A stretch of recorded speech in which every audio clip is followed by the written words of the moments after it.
Yes, sir. You will I am visit Smita India. Sharma. Just all the best.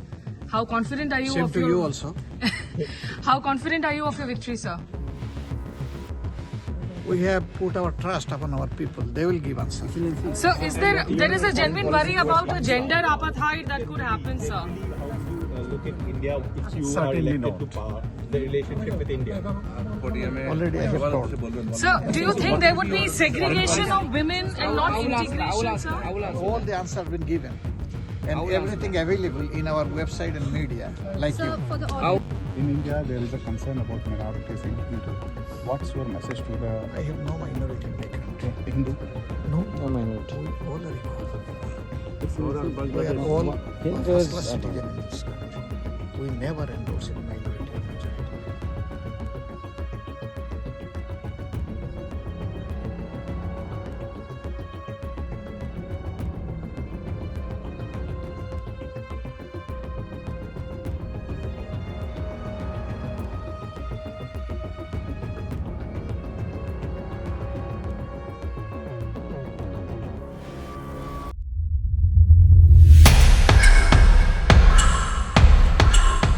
नमस्कार, आदाब। आपके साथ मैं स्मिता शर्मा हूं। आप देख रहे हैं मेरा YouTube station Smita Sharma journalist.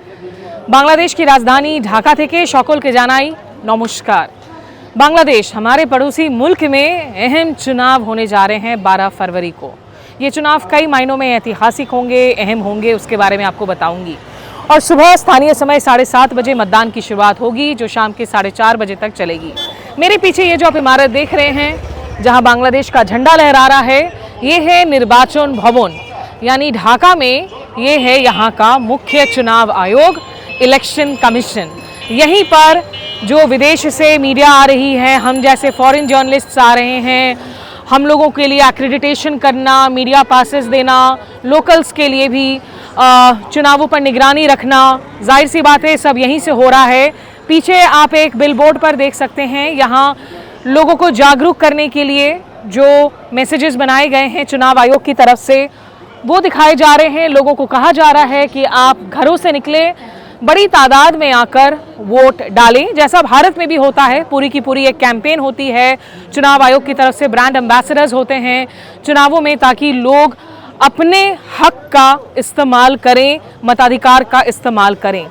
देखिए, बांग्लादेश में पिछले कई चुनावों से हमने देखा है जो चुनावी प्रतिशत रहा है, टर्नआउट रहा है, वो बहुत ज़्यादा नहीं रहा और उस पर बहुत सवाल लगे।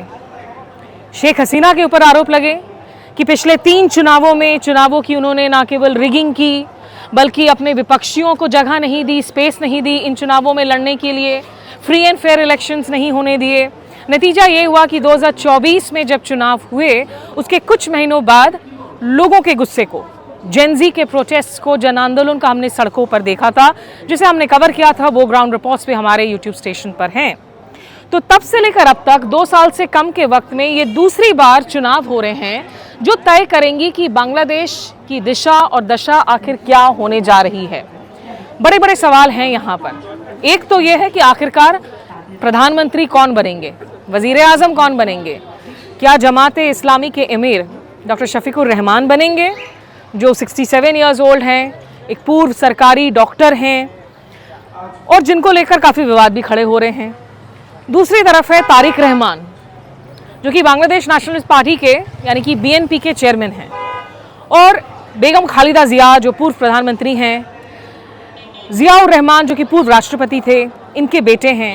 लंबे समय तक ये एग्जाइल में रहे थे लंदन में, क्योंकि इन पर बहुत गंभीर आरोप लगे थे। 2008 में जब शेख हसीना की सत्ता थी, तब वो लंदन चले गए थे, एक तरीके से सेल्फ एग्जाइल था। उनकी एग्रो बिजनेस है, टेक्सटाइल बिजनेस है। तो तारिक रहमान और शफीकुर रहमान की इस लड़ाई के बीच में, जहां अवामी लीग को आधिकारिक रूप से तो बैन नहीं किया गया है, लेकिन ये कहा गया कि उनकी गतिविधियों पर हमने रोक लगा दिया है, क्योंकि उन पर आरोप है कि जब जुलाई रेवोल्यूशन हुआ, कई युवाओं की जानें गई, लोगों पर गोलियां चलाई गई, निहत्थों की जान गई, मासूमों को उन पर आरोप लगाया गया कि वो अरेस्ट करवा रही थी, वो गोलीबारी में इंजर्ड हुए, लोग डिटेन्ड हो रहे थे। तो ये कहा गया कि हम की फांसीवादी सरकार थी, उनको हम चुनावों में उनकी पार्टी को लड़ने की इजाज़त नहीं है। क्या बांग्लादेश की जनता बड़ी तादाद में इन चुनावों में निकलेगी? ये एक अहम इंडिकेटर होगा कि वोटर टर्नआउट आखिर कितना होता है। जो ट्रेडिशनल अवामी लीग के वोटर्स रहे हैं, जिनका एक इतिहास रहा है 1971 की बांग्लादेश की आज़ादी की लड़ाई से, बहुत ज़्यादा बंगाली हिंदूज़ भी हैं, अल्पसंख्यक हैं, लगभग 10% हैं पूरे देश भर में, जिनमें 8% हिंदूज़ हैं, बाकी 2% बौद्ध हैं, ईसाई हैं। ये लोग क्या वोट डालने जाएंगे या वोट का बहिष्कार करेंगे? क्योंकि शेख हसीना नहीं है, अवामी लीग नहीं है चुनावी रेस में। और जितने लोगों से हमने ढाका में बात की है, बहुत मिक्स्ड रिस्पॉन्स सुनने को मिला है। लोगों ने कहा कि भाई हम चाहे किसी को भी वोट दे, कोई फर्क नहीं पड़ना, हमारी लिए जो है बहुत सारी चुनौतियां खड़ी हैं। कुछ लोगों ने कहा अगर हम वोट नहीं देंगे तो शायद हमारा वोट गलत तरीके से जमात के लिए पड़ जाए। उनको लगता है कि बीएनपी और जमात दोनों ही उनके लिए सही नहीं है, लेकिन कम से कम they have to choose between the lesser evil. तो बीएनपी कम से कम शायद एक धर्मनिरपेक्षता के अपनी जो वादे हैं उसको पूरा करे। ये सवाल ज़रूर है अल्पसंख्यकों के मन में। लेकिन एक बड़ा सवाल है बांग्लादेश की अर्थव्यवस्था को लेकर, बांग्लादेश की विदेश नीति को लेकर, बांग्लादेश की जो सोसाइटल सामाजिक फैब्रिक है, क्या ये धर्मनिरपेक्ष देश रहेगा? क्या ये एक इंक्लूसिव देश रहेगा? क्या यहाँ लोगों को समान अधिकार दिए जाएंगे या ये कट्टरवाद की राह पर चलेगा? पाकिस्तान के साथ जो रिश्ते बनते हुए नजर आ रहे हैं उस पर नई दिल्ली की नजरें हैं। हमारी इतनी बड़ी लैंड बाउंड्रीज हैं बांग्लादेश के साथ में। बांग्लादेश के नेता, बीएनपी के नेता महदी अमीन से मैंने बात की। उन्होंने कहा कि इंडिया हमारे लिए सबसे हमारा बड़ा पड़ोसी मुल्क है, तो ज़रूरी पड़ोसी मुल्क है। हम चाहते हैं कि हमारे जो रिश्ते हों वो आपसी भरोसे पर हो और म्यूचुअल रिस्पेक्ट पर हो। वहीं आज जो जमात इस्लामी के एमिर हैं यानी कि डॉक्टर शफीकुर रहमान, उन्होंने यहाँ जितने भी विदेश से पत्रकार आए हुए हैं, फॉरेन मीडिया हैं, उनमें से कुछ सिलेक्ट लोगों को बुलाया, एक मीट एंड ग्रीट इवेंट का ऑर्गेनाइज किया, जिसमें उनसे मैंने कुछ सवाल पूछे। उनसे मैंने सवाल पूछे कि कहा जा रहा है जमात आने के बाद में कि आप शरिया कानून लागू करने की कोशिश करेंगे, महिलाओं की भविष्य का क्या होगा? क्योंकि ये जमात की जो घोषणा पत्र है उसमें बहुत सारे विवादित पॉइंट्स भी हैं, चिंतित पॉइंट्स भी हैं कि कहीं जो तालिबान ने किया है, महिलाओं को पूरी तरीके से इनविजिबलाइज कर दिया अफगानिस्तान में, धीरे धीरे वैसा तो नहीं हो जाएगा। महिलाओं को कहा जा रहा है, लगातार जमात के लीडर्स अपने इंटरव्यूज़ में कह रहे हैं कि उनको गाइड के साथ निकलना होगा, उनको अपने आप को ढकना होगा पूरी तरीके से सर से पांव तक, उनके लिए अलग वर्क स्पेसेस बनेंगे, उनके लिए अलग अलग पब्लिक ट्रांसपोर्ट बनेंगे। लेकिन एक तरफ वो ये भी कह रहे हैं, हम ये नहीं कह रहे हैं कि महिलाओं को हम पढ़ने का अधिकार नहीं देंगे, काम करने का अधिकार नहीं देंगे, लेकिन लिमिटेशंस रहेंगी उन पर।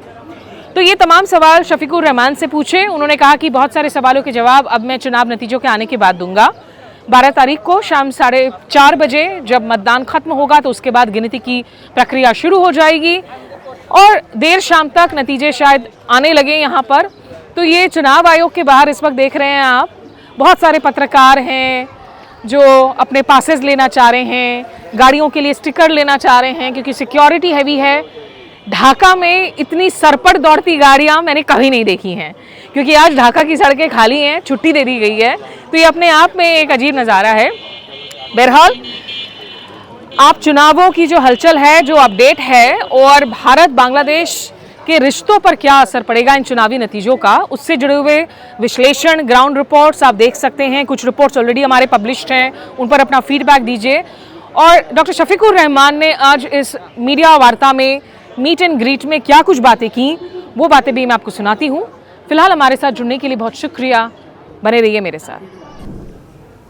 So people lost their interest to go to the polling center and election become faster. But after a monsoon revolution happened in 5th of August 2024, people are thinking they will get back their rights to vote and other rights also. Bangladesh Jamaat Islami was the most oppressed party in Bangladesh. We lost our senior leadership, 1,000 colleagues, and other few hundreds were the victims of enforced disappearances. someone were in the custody in unknown places for a long time, what we call in our terminology Ayanagar. There are so many